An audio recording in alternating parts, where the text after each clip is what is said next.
It's 11:30 p.m. where I am and where Tim is, but the weather is a whole lot different. We had to wait for the Leafs game to finish tonight. The Leafs just pushed it to Game 7 against the Boston Bruins, and the winner will play the team from the place that Tim is in right now. I know that wasn't a great segue, Tim, but the Florida Panthers are awaiting the winner of the Boston-Toronto series, and you, sir, are in Miami.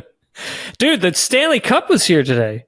Yeah, I saw that. Zach Brown and Oscar Piastri and Lando Norris were taking pictures. Did you get a picture? Bro, I was right beside it. Did you?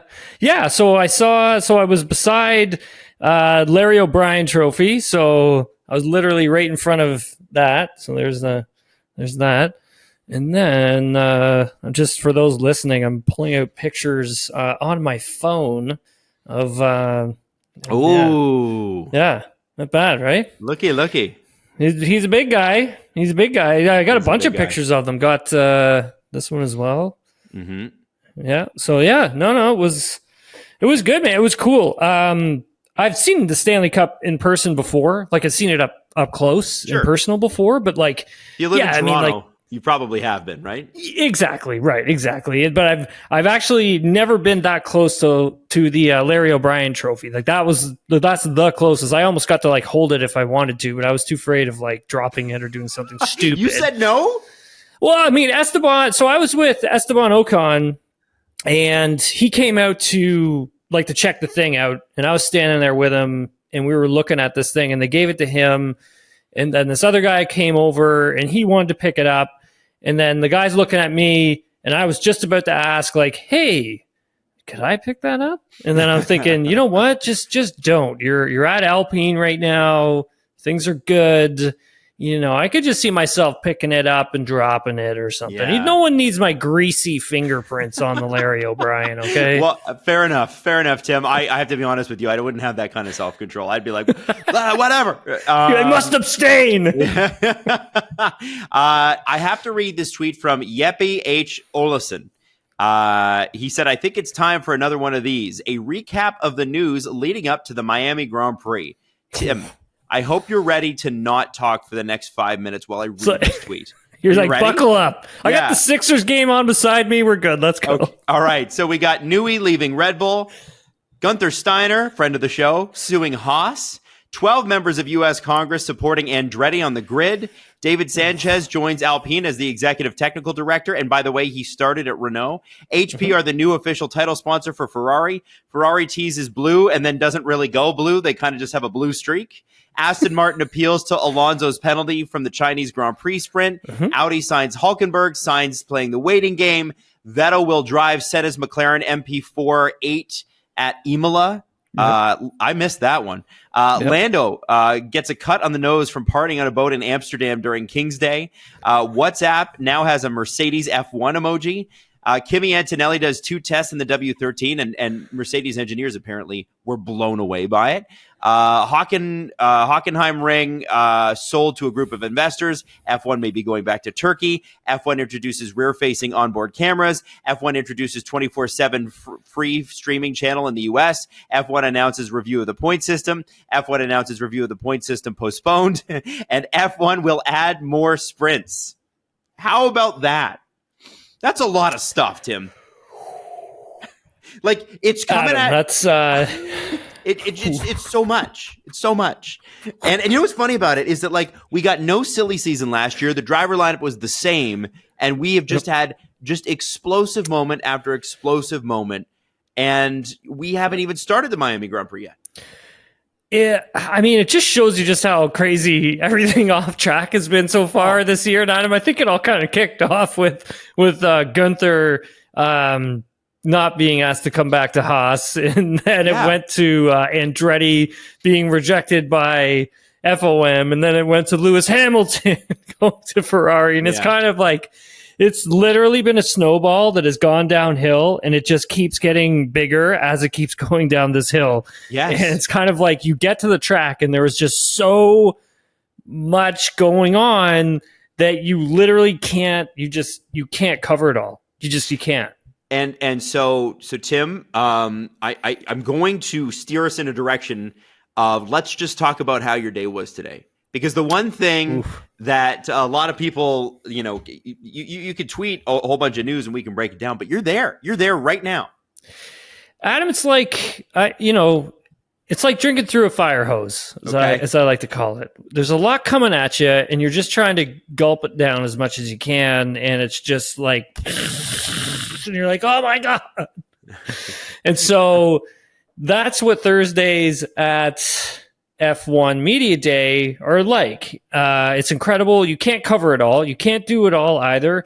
And it doesn't matter how many people are on your squad. You just can't do it. There's just way too much stuff going on. So, for us at TSN, I usually, I schedule a lot of our things for us before we kind of get to the track. So, talk to the teams, try to set up meetings with the drivers, try to do like one-on-ones with the drivers. And some of it is like content preparation where we use it and package it, and we will put it for future use in lead up to the Canadian Grand Prix, or we might do a feature on a driver later on in the season. So it's a good place for us to bank a lot of content. But the thing with that is like you have to be thinking really far ahead. You have to be thinking well in advance. You're probably thinking a lot about Montreal, right? Exactly. But sometimes you're thinking even further than that. And you're trying to think about the driver market, and you have to talk to, we were talking to Esteban Ocon about, the Mercedes seat today, and that's just something for him that's in flux at the moment, right? Like he doesn't really know. All that he knows is that he has to do a good job on the track, but you got to try and like talk to him about it without him actually really giving you the juicy details, right? So what do you do? What's the task? Well, you have to find different ways of asking the question or getting in and out of the question. One of the things I always try to do is that you want to try and warm Adam, you want to try and warm your guest up, right? Like you want to get them relaxed. You want them to feel comfortable. And some of the times, I'll tell the drivers like, hey, look, I'm going to ask you about this when we start going. I don't want them to be surprised. I want them to know sometimes this sort of question is coming, because you sometimes will get a better answer because you've literally been up front with them and said, look, this is what's going on. I got to ask you about it. I just hope you're cool with it. That's it. And then you just kind of get into it. And normally like F1 drivers are pretty good that way. Like they're good at taking tough questions because they get it a lot. Mm-hmm. But Esteban was great. I'm really excited for everyone to see the content that we're going to have coming out with him. I can't disclose all of it, but we got some good stuff coming from him. We did some fun stuff with Lance Stroll today. We did one-on-one with him, so we got some fun stuff coming out with Lance. And then we also did some fun stuff with Nico Hulkenberg today, and also got to talk to him about Audi and the backstory of like how he actually got there. And if people want to see that interview again, sorry, Adam, I got to plug this, but it's on TSN, and it was a really great interview. Nico was awesome, dude. Like he was great. Like I think for him, Adam, just getting that second chance that Gunther gave him was huge. And I don't think like a lot of people really know just how big of a moment that was, Adam. Like I know Gunther talked to us about it, right? And and Nico posted that picture on social media, but to actually like sit down and ask them about it and talk to them about it, he was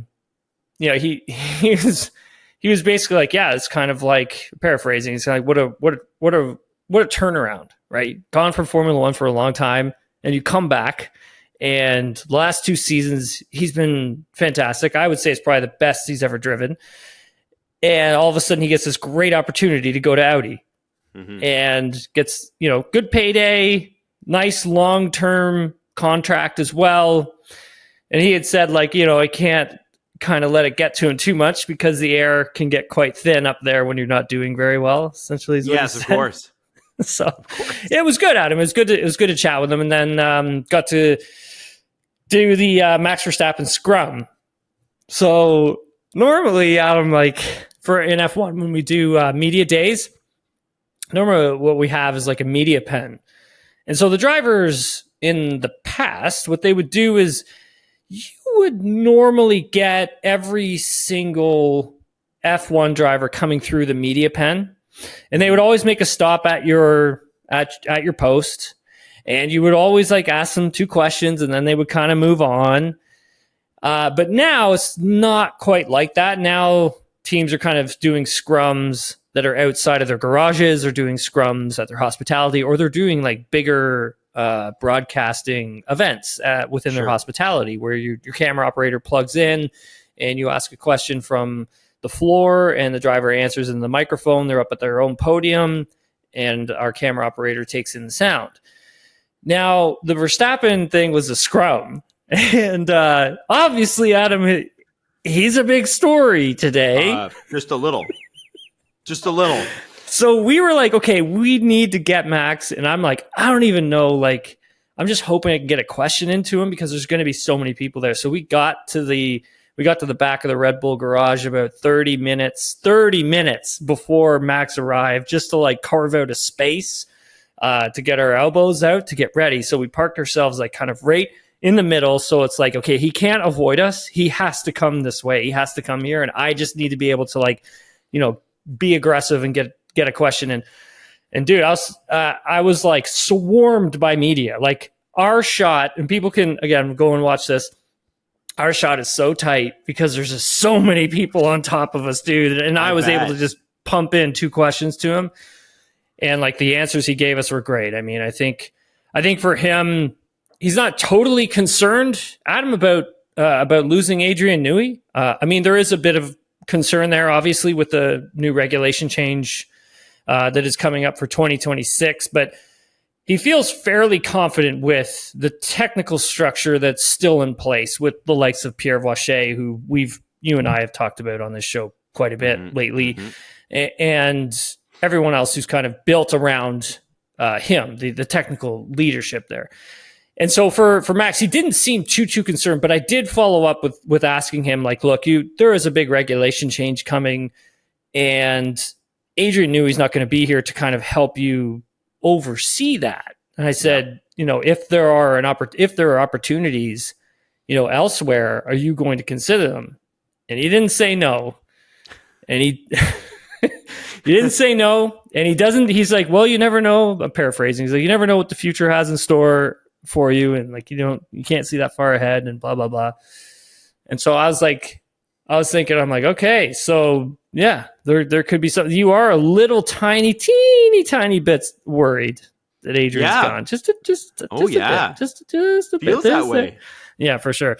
But yeah, I'm like that was part of the day. Like it was, then we did a bunch of stuff on the track. We recorded a bunch of stuff on the track, did some Sports Center talkbacks. We did YouTube hit. We did stuff for Digital Sports Center on the racetrack. And so, yeah, it was busy, man. Like they're busy days. They're long days, but they're a lot of fun. You feel pretty accomplished at the end of them. That's for sure. I imagine so. It gives you, I think, the one thing that if you're listening to this that you probably don't see with Tim is just the amount of work that Tim puts in. It's not just this show. He does TSN. He does so many other things, appearances on a podcast, this and that. And the hours are crazy. I mean, if you go back and you listen to our Chinese Grand Prix shows or our Suzuka shows, Tim's exhausted and still kicking ass. And it's not like you could tell, like, there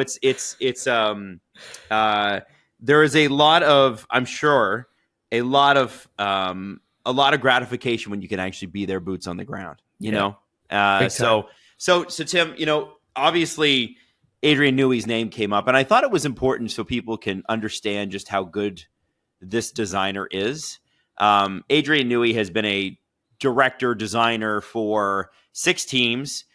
He was with Fittipaldi Automotive for a year before they wound up the company. He was with the March team from 87 to 89. He was with Leighton House Racing in 1990. Williams in 91 to 96, McLaren 97 to 2005, and Red Bull 2006 until this past week.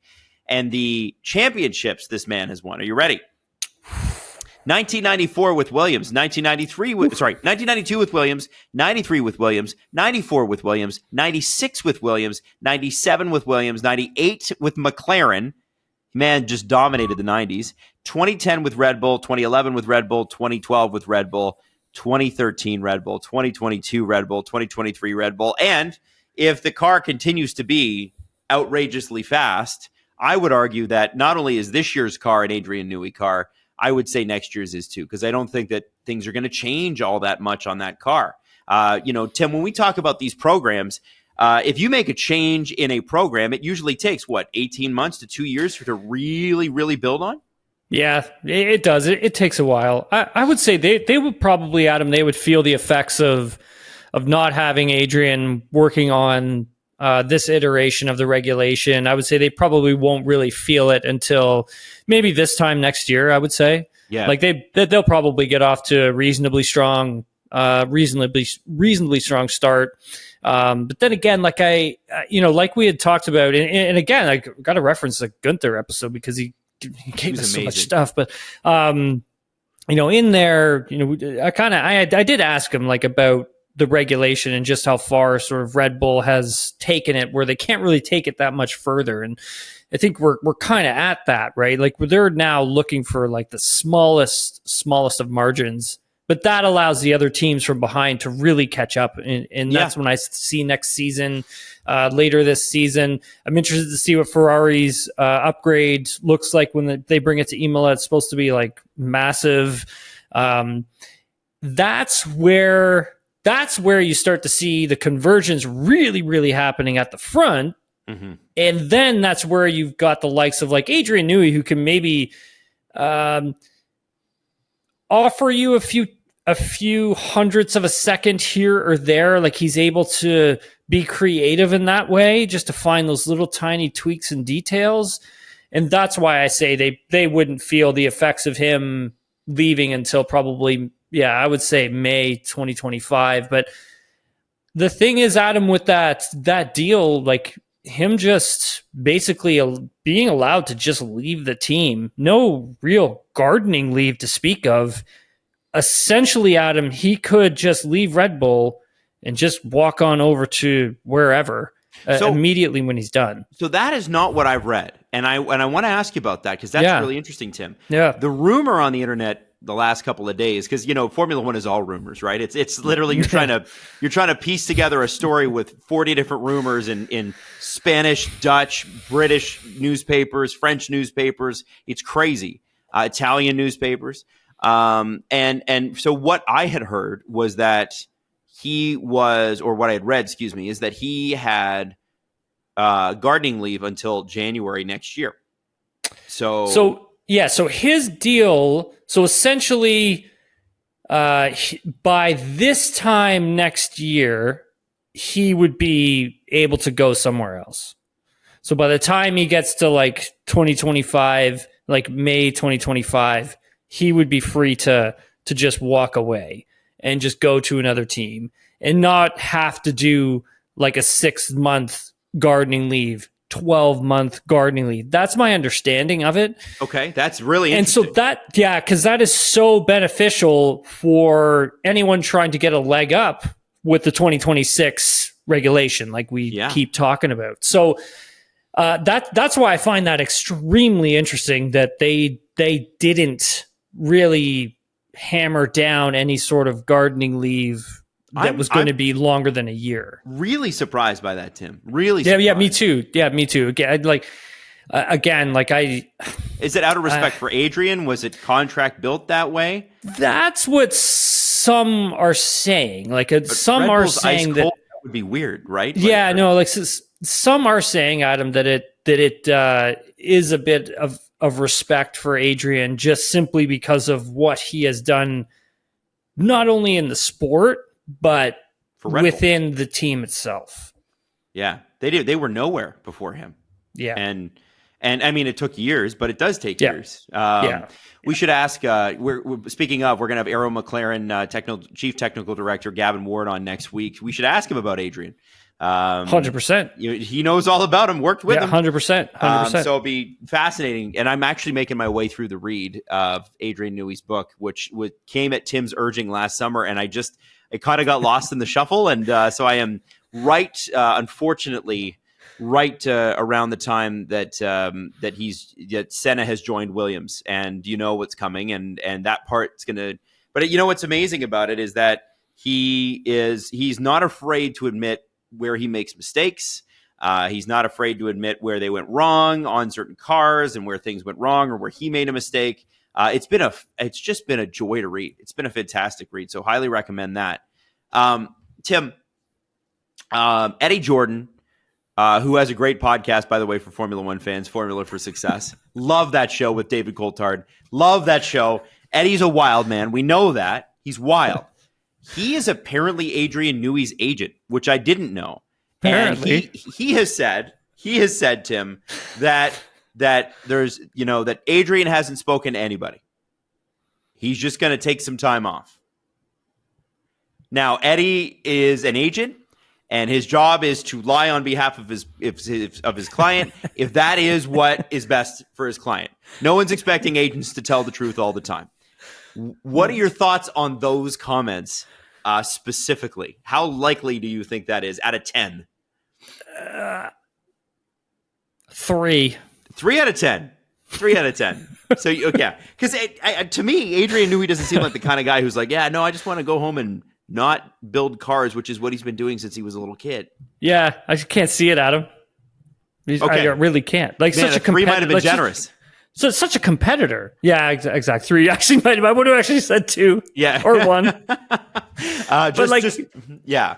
Like, such a competitor, Adam. Like, you can't just like not keep it's what he knows, right? Yeah. Racing, Formula One, like that's what he really knows. That's what, he's incredible at. Like, he's gifted at it, right? Like, he is the best engineer across the board in the business. If you've got Max Verstappen at the moment, best Formula One driver on the grid, married with the best engineer, technical, aero, you name it, on the grid, boom, that's what we're getting, right? We're getting the dominance. Like, that's what happens. And so Adam, I don't see a world where he's not going to like a team like a Ferrari and working with a Lewis Hamilton. That means you would have the best engineer of all time partnering up with the winningest driver in Formula One. Yeah.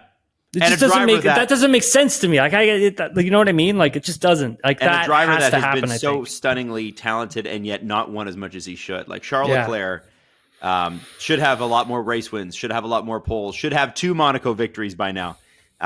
Just bad luck on the last 2. So, okay. I then need to know how quick do you think that this contract is signed when it does actually happen? We identified 3 teams: Mercedes, Aston Martin, Ferrari being the most likely. How quickly is it signed?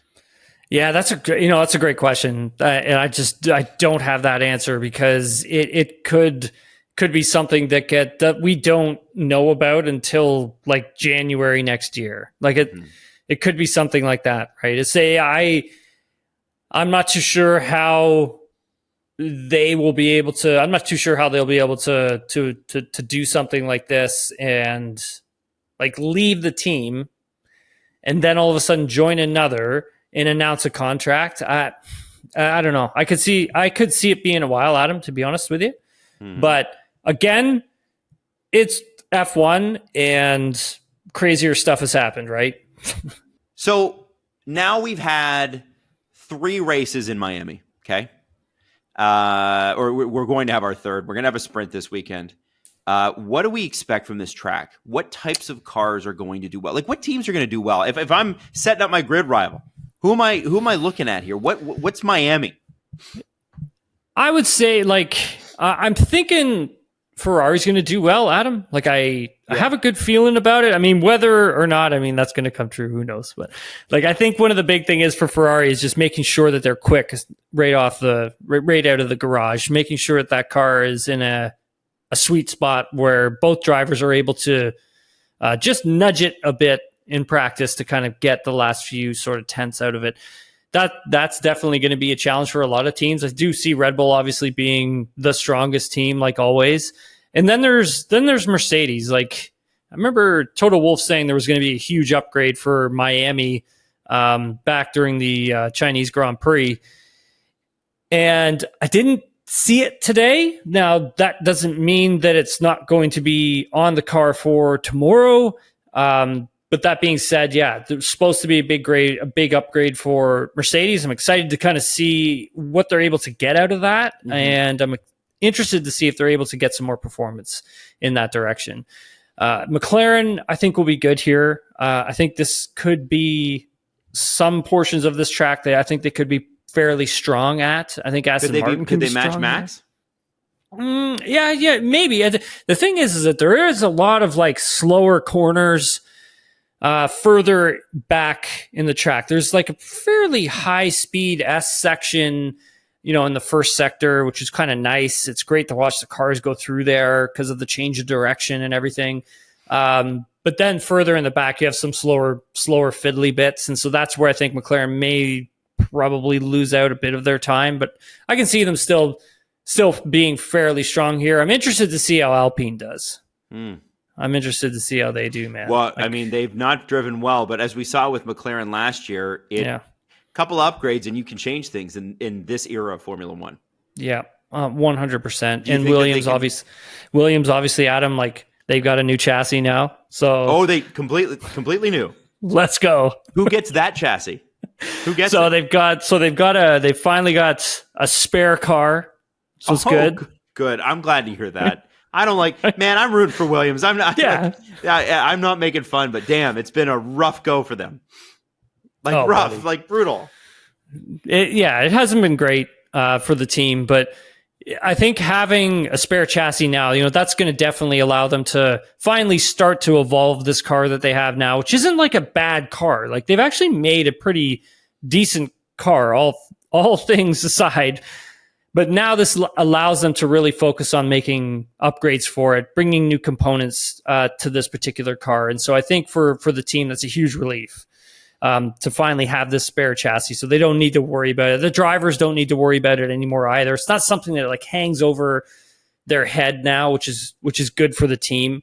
I'm excited to see how they can kind of do here. Obviously, it's Logan Sargent's home race, being in he's got 3 of them, but this being Miami, Florida, his original home. Yeah, excited for Logan to see how he can do this weekend. Yeah, so Tim, this is the interesting thing. We've talked about Red Bull in so many different fashions. Is Max going to stay or leave? What the Christian Horner stuff, the Jos Verstappen, the Helmut Marko is always in the news. It's weird to have a season where Helmut Marko hasn't made more headlines, frankly, just because. We kept asking, how will anyone beat Red Bull? Who will beat Red Bull? What it's seeming to happen, and we kind of talked about this at the beginning of the season, is Red Bull may dismantle themselves.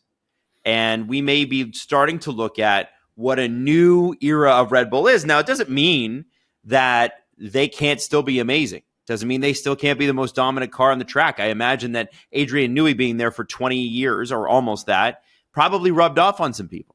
Probably got some real talent in there. A lot of people wanting to work under him and then get the chance to kind of move up when he goes. I think that's a huge thing. But obviously, it's a distraction going into this weekend for Max and for Sergio because that's what everybody's going to ask them. Do you think that this is one of those things that they care about beyond today, or is they just kind of wipe it and drive? I think you know what? I think they have to care about it, Adam. It's a big story. It's you're losing one of your best guys, right? And I think when you have something like a person of that stature not wanting to be in your team, I think that does have a ripple effect internally, right? Like when you have someone who is that high up, that talented, wanting to actually leave the team, that's going to be felt through everywhere. The whole outfit of Red Bull Racing will feel that. Mm-hmm. And we'll get a better sense of what happens on the track. And I think that's where the likes of Verstappen is, obviously very strong mentally, right? Having to I mean, put all of the questions and, things that he's had to put up with over the last week. I mean, he was texting Adrian Newey when he found out about him leaving the team, and he was pretty, he had said he was pretty cordial about it, just understanding that, like, if he wanted to go, then he had to go. He should go if he doesn't want to be there, and he had that understanding. But I just think that the amount of reporters, journalists asking him in a roundabout way the same question, like he was in the firing line there for a good 35 minutes, getting peppered with questions from broadcast media and then print media. And so, like, the scrum, Adam, was massive. Like, I'm so lucky that I was one of the first ones there to just, like, be, I think I was like the third journalist or third reporter to get two questions into him. Mm-hmm. But it was like deep. It was like deep. Well, you got it in. You made it happen, man. You made it happen. But, like, think about that, though. I'd imagine standing there having to, like, answer all those questions. Oh. Like, he doesn't have to answer all of them, but no, he did his best to get to. He did his best to get to everybody. Like, he's really good that way. And I always have to say, whenever I talk to Max, he's always very open and he's very honest. And he tells you what he thinks. Mm-hmm. And I really respect that. I got a lot of time for that, Adam. I really do. I like it when the athlete is straight up with you and gives you the answer you're kind of looking for. Here's another athlete that's straight up. Daniel Ricciardo made headlines today. Somebody asked him, has Lance Stroll apologized? And he said, no, he hasn't. And, Tim, I got to ask, if you're young and you're a driver, and are you apologizing to somebody afterwards? Or do you just kind of move on and go, this is racing, man, it's the way it goes? I never really apologize to anybody. No? At some points you don't ever want to, like, admit that you're wrong on the racetrack, right? You don't, like, that's something, like, you always want to approach everything from a position of power. Sure. You don't ever want to, like, admit those things, because, like, when it comes to the track, right? Like, you don't want to feel like you're a bit of a pushover, right? Like, I never wanted to feel like that. And so I would, could be pretty aggressive, was fair with my racing, but could at times be very aggressive with things. And if I, coming out of a corner, if someone had their wheels just ahead of mine, but they're closer to the exit, the car is going to be a lot wider than normal, and they're probably going to get pushed off the racetrack. Am I going to go and apologize for that? No, I'm not going to do that, because we're racing hard. So, yeah. I mean, I like that. No, I like that, and I think it's important to hear it from a race driver. I, for one, was not surprised. So it's these things happen every year between competitive drivers, and it's part of the sport that we love. And let's be honest, I think that both of those drivers would like to have better results already.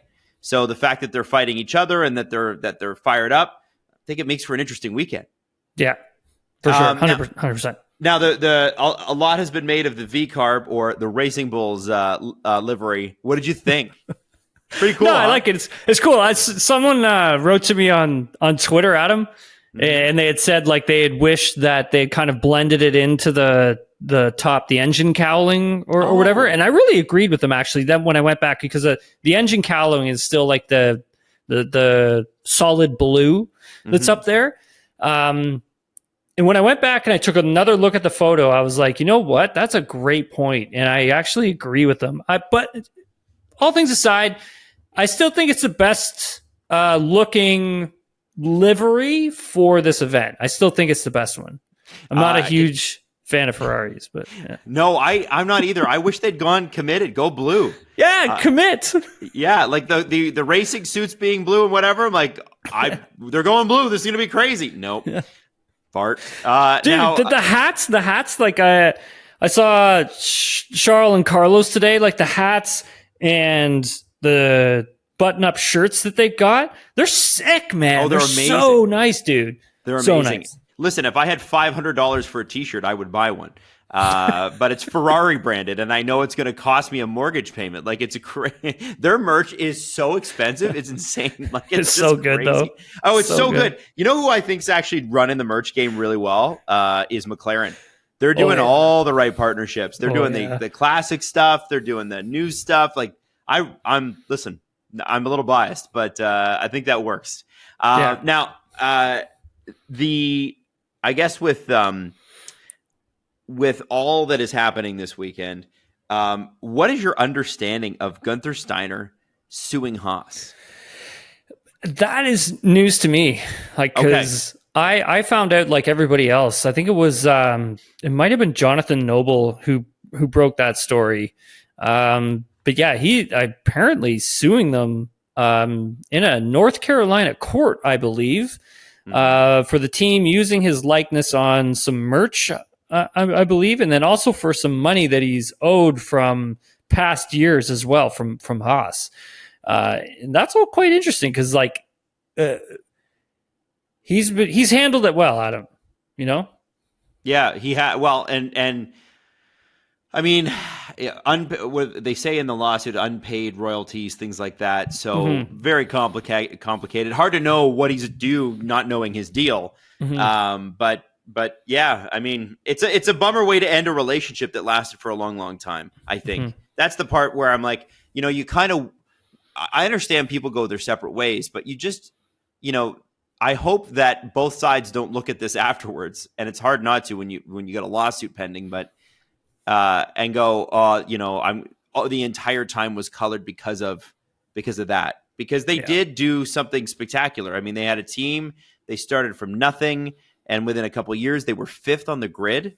Like, that's really impressive. And I know that they had some tough years after that, but you can't take that away. And I think that's the bummer part. Now, speaking of courts, and in this case, Congress, 12 congressmen and congresswomen signed a petition, sorry, not a petition. They signed a note to the CEO of Liberty Media asking how come Andretti Cadillac Formula One was not allowed to be a Formula One team, and said that this could violate antitrust laws.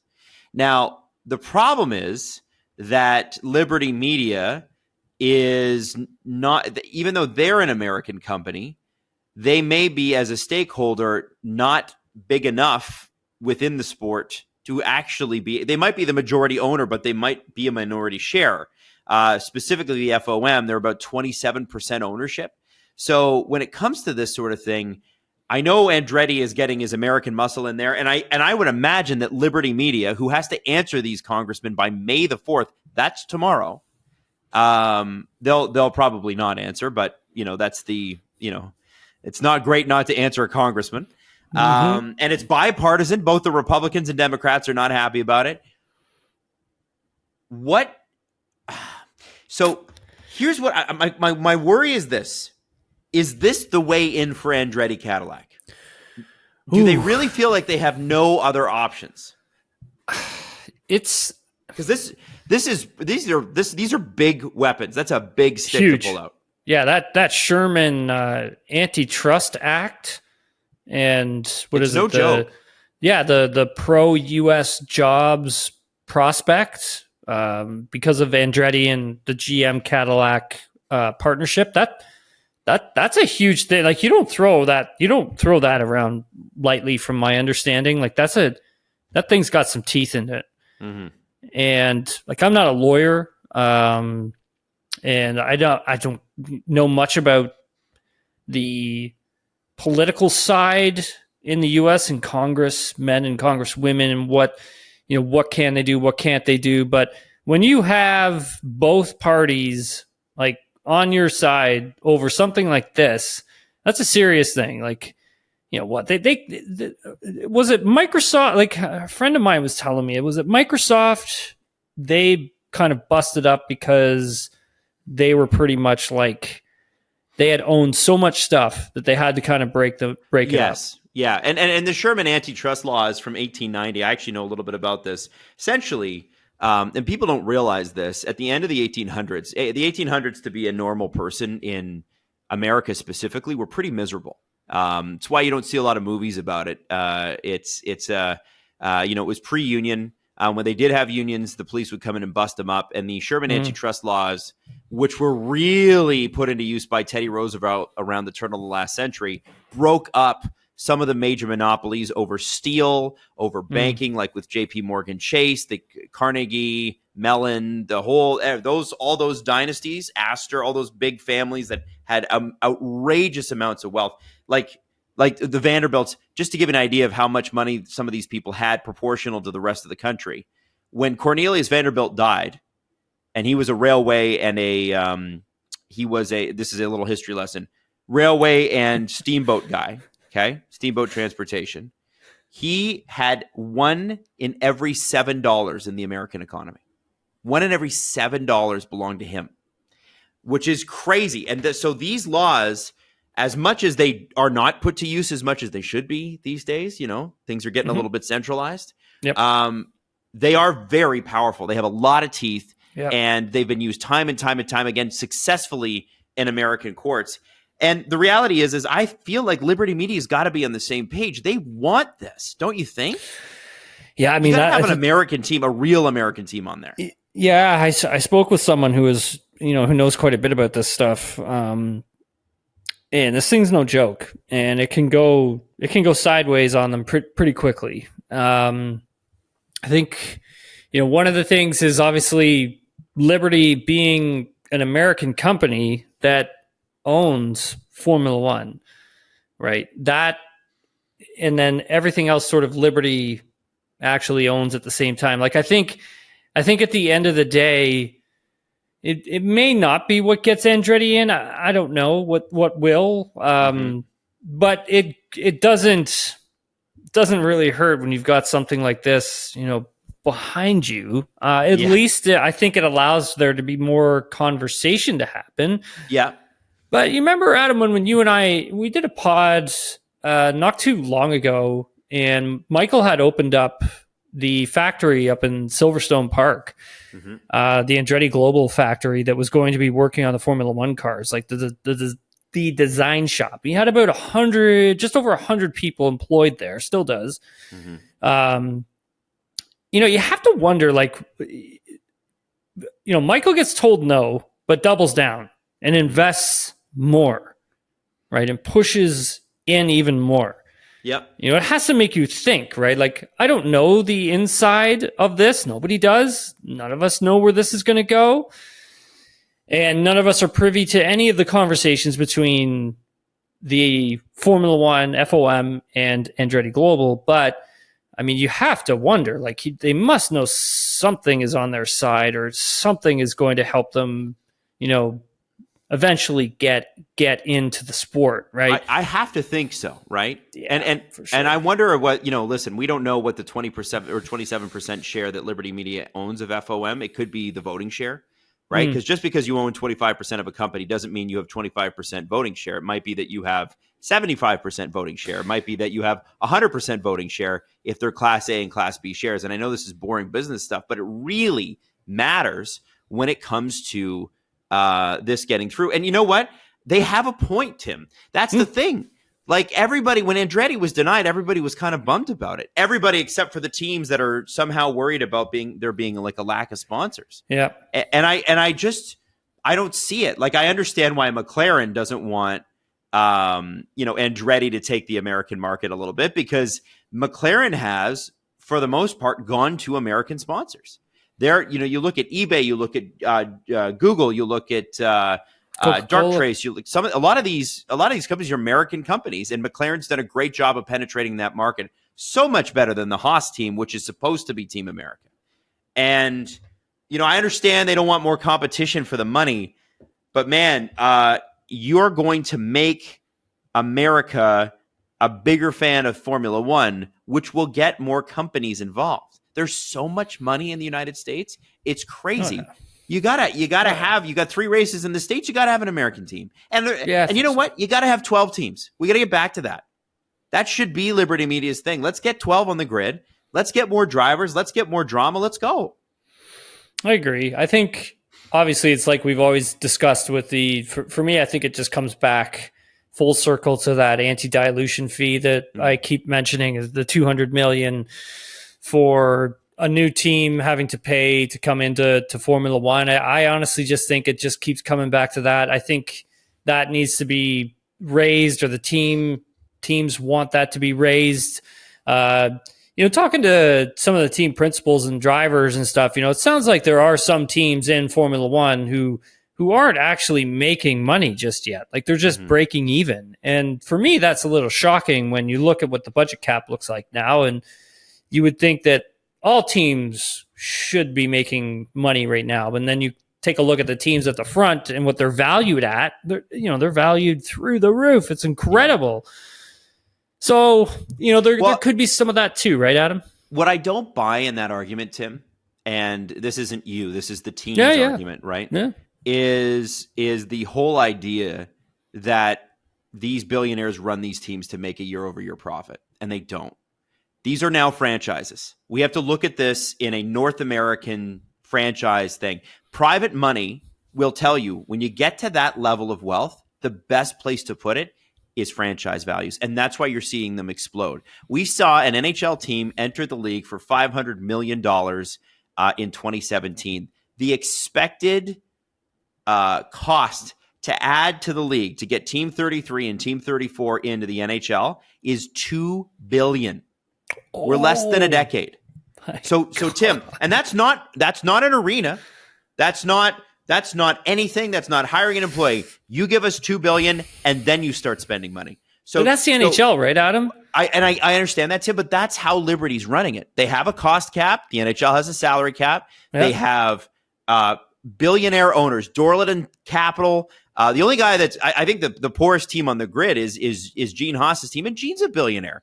And the reason you run these teams at a loss oftentimes is because it's a great tax write-off for your other business. It's fantastic. Oh, well, we lost money here, so we don't have to pay tax. And so the asset value increases at such a rate that, okay, fine, you lost $30 million on a team this year. For us, that's like, oh my, $30 million. But how much did you gain on the asset value? Was it 70, 80, $100 million? And they've been jumping like crazy. You've got, what did Williams sell for 3 years ago? 150 million? Yeah, I was like, I think it was in between 150 and 175, I believe. And it's worth 700 million now, according to Forbes. Yeah, according to Forbes, yeah. And you know what? I believe that estimation as well. I think for sure it's probably north of that now. And then the more infrastructure, it's like a house, right? Like the more you invest internally, the more it's going to increase in value. And so the more new things they can get into the factory, which is what they're working on at the moment, the more that value is going to keep going up, right? Absolutely. I see what you're saying. Like it's extremely interesting to see how all the business of the sport actually works, because it is quite complex, right? Oh my gosh, yeah, absolutely. I just look at it like Ferrari, Red Bull, Mercedes, McLaren. First off, McLaren's owned by, they just sold to, I believe, a Saudi or a Qatari-backed monetary firm. The entire brand, not just the Formula One team, the entire brand. Because that's, it kind of makes sense. You have that kind of money, you go buy assets that are expensive. Mercedes, Red Bull, Ferrari, McLaren, they all use these as marketing vehicles for their cars, and they're a write-off, right? So like they don't even, like, I don't think Mercedes and Ferrari, when they were spending $600 million each season, were making money off of that. They were making money off people who wanted their product, right? Yeah, for sure. So anyway, long story short, I know that's the super boring part, but I just don't buy that when it comes to Andretti. I just don't. And I think I can understand them wanting more for the anti-dilution fee. I get that. Yeah, Teams me too. are not worth $200 million anymore. If it's $1 billion for a price tag, I'm sure Cadillac would be fine with it. Like, let's just pay it and get on with our lives. Yeah, I agree. I think it should be higher. Where the sport's at now, it's friggin' massive. Like it's massive, the sport.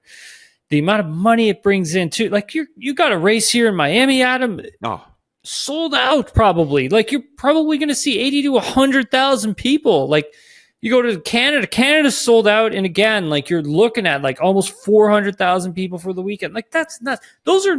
That's crazy numbers. well, yeah, That's crazy Circuit of the numbers. Americas is 500,000 over the course of the weekend.